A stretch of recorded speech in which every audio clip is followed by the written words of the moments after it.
Hey there, and welcome to another episode of Bound for Boston. And yeah, we'll go ahead and roll the intro music now.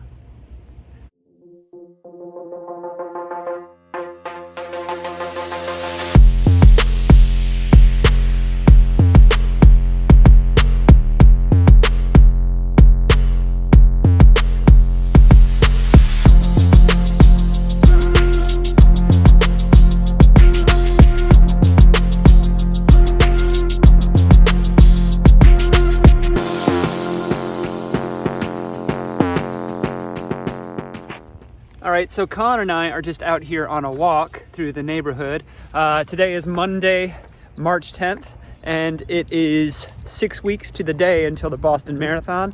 A couple of days before that, I'll be doing the Boston 5K, which is actually my focus race for this block. And then the marathon will be for fun. Type 2 fun. Today was a rare Monday rest day for me. Usually I go out and do some easy miles with some strides on Mondays, but since I did a hard effort day on Saturday and another one on Sunday, then I decided to take today off of running, especially since I have some hard work coming up tomorrow on Tuesday. Now, when I wrote my training plan, before I had decided to register for the Leprechaun Leap 10K, which is going to be this weekend and which will be the focus of this video, I had written 2 workouts for the week. Some 800s in the first half of the week at 5K race pace, and then some mile repeats in the second half of the week at 10K race pace. So obviously I'm not going to do both of those workouts and do the 10K race. I also had a progression run on the weekend and the race is taking the place of that.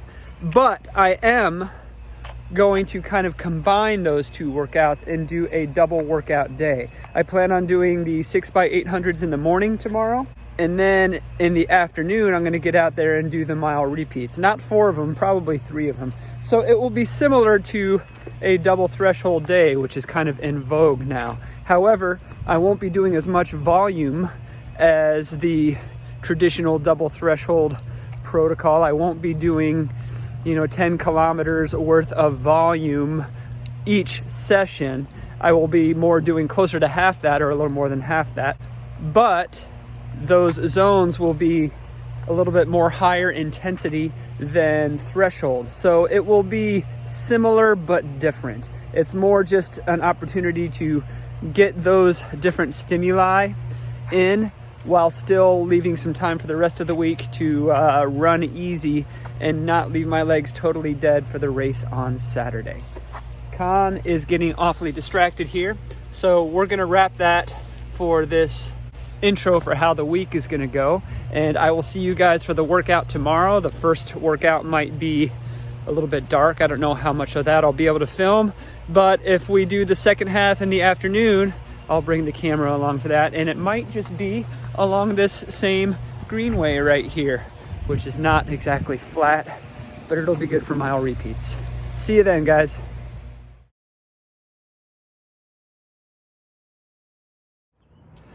Okay, I've just finished my morning workout at the track. It was 6x800 at goal 5K pace, which was about 330 per kilometer, 248 per 800. That's about 84 seconds per lap. And I did 3 by 248. I did a couple of 247s, and the last one was a 243. John was out there running with me, and we had a pretty spirited last 200 on that last rep. Fast rep. Anyway, I wore the Adidas Adios 9 for that workout. If you've watched my channel before, then you would know that for a track workout, especially on a rubberized track, I prefer more of a traditional racing flat than a super shoe.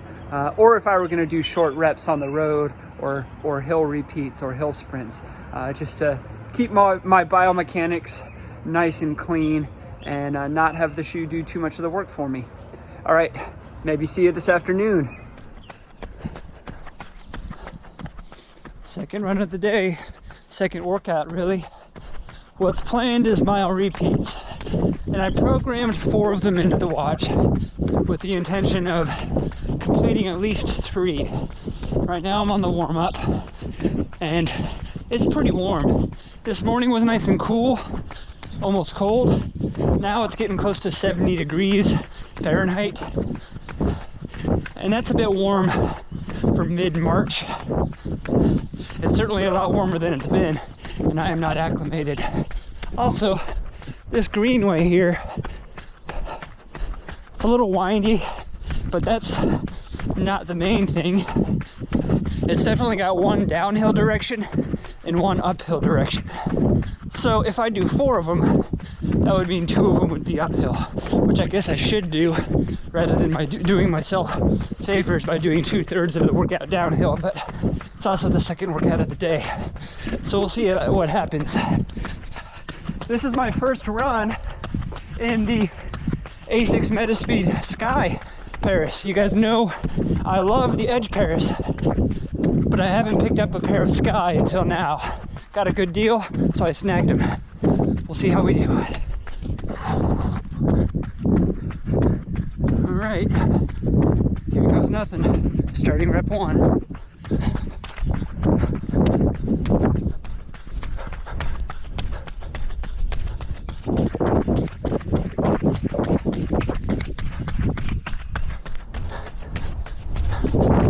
Rep 1. Second.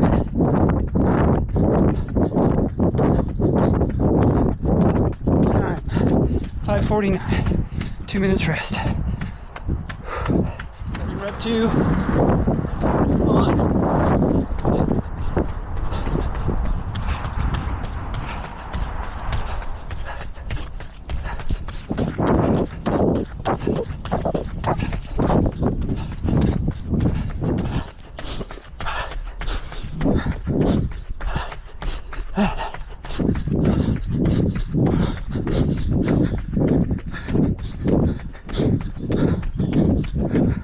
$5.50.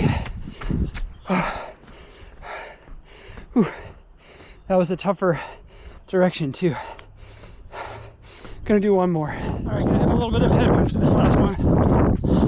Let's see what we got. On. CCMF.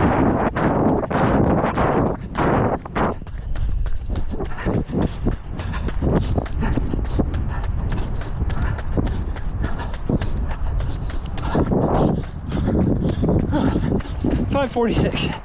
Oh. That's it, no more. That's enough for the day. So that's 5:49, 5:50, 5:46. A little bit faster than projected 10K pace, but I'll take that and only do 3 of them. All right, now for the cool down back home. I'm gonna stay out of the sun here because it's really bright. Well, as a second workout of the day, that was pretty hard, about as hard as I expected. But I'm really pleased with my paces. I figured I would be getting about a 5:55 per mile, maybe flirting with 6 or having a hard time with 6 because on the warm-up I really wasn't feeling all that spry. But to get all of them at 5:50 or under, I'm very happy with that. Sorry, sweat in the eyes, guys. And I'm pleased with how the Metaspeed Sky Paris are feeling on that run too. And I've already got some thoughts together about how they compare with the Edge Paris and with the Sky Plus, the last version of it. But I'll probably talk about that during the shoe talk. And I might end up using these for the 10K race this weekend. So I'm gonna run easy until then, and I will see you guys on Saturday for the race. Okay, it's gear flat lay time. Khan has my sunglasses. I'll be wearing these Gooder Bolt G sunglasses along with this kit here. I'm gonna be testing out this Heartbreak Hill Running Company singlet. I plan to wear it in Boston, hence the Boston lettering there. But I don't want to try anything new on marathon day, so I'm going to try it for the Leprechaun Leap 10K. And I'll be wearing some 2XU compression shorts as my race shorts. These do pretty well for those middle distance races. And I'll have some lightweight no-show Injinji toe socks. I'm going to be wearing the ASICS Metaspeed Sky Paris because it was the winner of the viewer poll that I put out. Now, full disclosure, I had considered using something that just came in new the other day, and that would really pop with the whole St. Paddy's Day theme with the green, the white, and the orange there. But I'm gonna hold off on the Vaporfly 4 because I want to put some more miles on it before I race on it, and my word is my bond. If you guys voted for the Metaspeed Sky Paris, then I'm gonna race in that. Just picked up my packet and I am number 83, which is good because 83 is a prime number and I like prime numbers. Also, if you add the digits 8 and 3, that's 11, which is another prime number. And if you add the digits to 11, 1 plus 1 is 2, which is another prime number. Yeah, I'm kind of a geek like that. All right, so on my warm-up run up here in Lenoir and on the greenway here, looks like it's gonna be a nice, runnable, flat, paved surface. A little bit of inclines, declines here and there. It's out and back mostly, so anything that's a slight decline I'll deal with as an incline on the way back. A little bit of wind, not too bad. Air feels really good up here. You know, it's a little bit humid, you can tell from the overcast, but the temperature is nice. So I think conditions are pretty good for a fast run today. Goals for today, a guy on the greenway just said, shoot for a PR, man, do it. I don't know if I got a PR in me because a PR would be 36:40, and I haven't run that fast for that distance, well, in a long time, since before COVID. And but I think I can beat the current course record, which is 38:50. I think I got at least that in me. Probably 37 low. If I could flirt with 37, that would be an awesome day. We'll have to see who else is trying to challenge the course record too, because I would love to get a win as well. Masters PR is 37:16 from around the crown. I don't know, that maybe that's within reach. So it looks like I'm gonna hit this little rise about a mile from the finish, a little less than a mile from the finish, and it doesn't look like much. It's maybe 8 or 10 feet of gain on a hairpin turn, but it's steep enough that it's going to be the last thing I want to see 85% of the way through a full crank 10K. 20 seconds.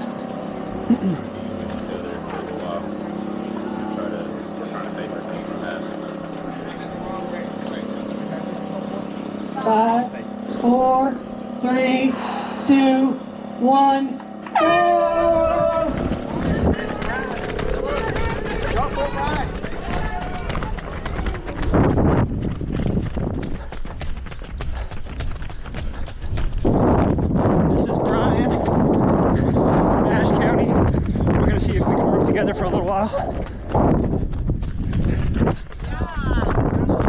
2.5K, about 9:02. Yeah, that's 36 low pace. Don't know if I'll hang with that.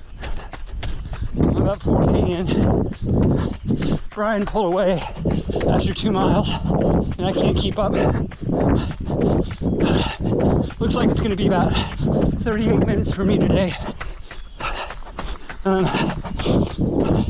just having to roll back and getting too lactic. Here comes third and fourth, battling it out. Go, Chris!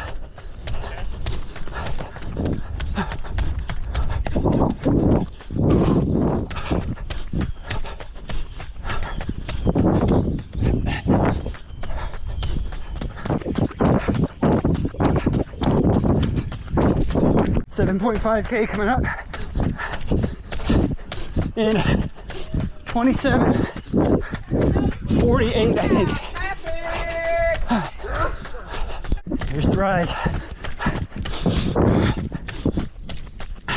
Got a little carrot.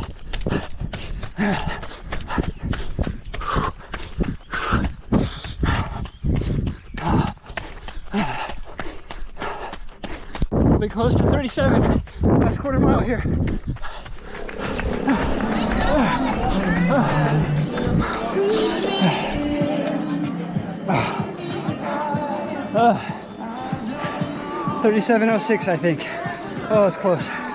Masters PR. Quick recap of the 10K.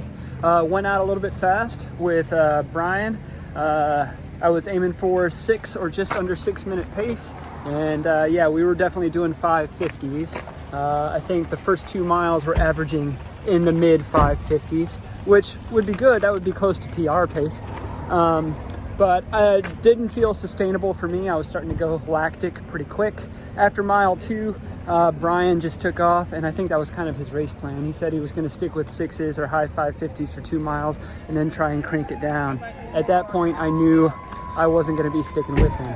So yeah, after that, wasn't even really trying to keep him inside or anything, just trying to maintain effort, which happened to be close to 6 minute pace, 6 minute to 6:05 pace. And yeah, there's not much to recap other than me just trying to fight for my life at that pace. At some points it was 6:05, 6:10. At other points it was 5:45, all going by what the GPS said. In some of the tree-lined areas of the Greenway, the GPS was a little bit wonky. It started saying 6:20, 6:25, 6:30, and I know I was not running that pace because as soon as I would bump out in the open, that pace would drop back down. So I think the GPS read a little bit short. It read 6.18 miles. So I'll call it an even 6.2 just because of the wonky GPS. And I finished in 37:06. I was second place by over a minute, you know, because Brian just crushed it. But Chris, one of the channel viewers, got a PR there. He got just under 38 minutes. He got a 37:55 for third place. So it is a fast course. It is pretty flat and fast. And the weather is pretty good. It's just starting to mist right now, so I'm gonna have to put the phone away so it doesn't get wet. All right, so it looks like they're about to do awards. I'm gonna go and pick up my second place overall award. Okay, we'll round this video out with a little bit of a shoe talk, and I'll talk about the shoes I used for the Tuesday double workout as well. The track workout, I used the Adidas Adios 9, which anytime I'm on a track or doing short reps, I'm going to be wearing a lightweight, unplated racer like this so that I'm really doing all the work myself. I think Andy Forrester Dean, the FOD runner, Andy Rayner, I guess is his name, would agree with me on that. So this is the top of that category, is the Adios 9 for me. It's just lightweight. It's got just enough flexibility and just enough response that it really works for those 5K centered workouts and faster. Then I did the mile repeats and today's 10K race in the Asics Metaspeed Sky Paris, which I like almost as much as I like as its brother, the Metaspeed Edge Paris. I'm going to talk about how they're different as well. As far as how it did in the race, I felt like it felt really good at that 6 minute and under 6 minute pace and a little bit over 6 minute pace, and I felt like I could cruise at that pace. I am a cadence runner, which would be why I would usually use the Edge Paris, but I felt like, in my mind at least, if I was just thinking about cruising and trying to maintain the same cadence and think about my stride, then this shoe worked for me. And maybe that's just because I'm buying into the whole marketing. I do think it's a step up from the previous version, the Metaspeed Sky Plus. This Flight Foam Turbo, this nylon-based Flight Foam Turbo, is just a bit firm for a longer race. I could race maybe a half marathon in it, and I have done that, but after 10K it starts to get a little bit harsh, whereas the Flight Foam Turbo Plus in the Sky Paris and Edge Paris is a lot more forgiving and a lot more responsive. There's a lot more bounce to it. As far as how these guys are different, Andrew, the midlife runner, would call them twins, but this one would be the Arnold Schwarzenegger and this one would be the Danny DeVito. And I appreciate his analogy. I could kind of agree with it, especially since he still likes the Danny DeVito. I would say that they are twins, they're brothers, but this guy, the Sky Paris, has been hanging out a little bit more with this guy, the Cloud Boom Strike, and become a little bit more of a cruiser, although he's still pretty fast. Whereas the Edge Paris has been hanging out with those Vaporfly boys, I would reach for him for the faster, shorter stuff. I did my cool down today, actually, in the Vaporfly 4. I've still got my string bag wrapped around it, and expect a video on this next week. I did not reach for it to race in today because I was committed to racing in the Sky Paris, but I am curious. During my cool down, I was thinking how this felt. I think it would have done well today too, and I do think I'm going to use it for a race in a couple of weeks, but I will definitely use it for at least a couple of workouts next week, some kilometer repeats on the road, and then maybe do the Punisher workout in this one as well. So look forward to more updates about the Vaporfly 4. That is my shoe talk. Thank you for watching my recap of the Leprechaun Leap 10K, and don't forget to like, subscribe, ding the bell for notifications, and I'll see you on the next run. Leave a comment below.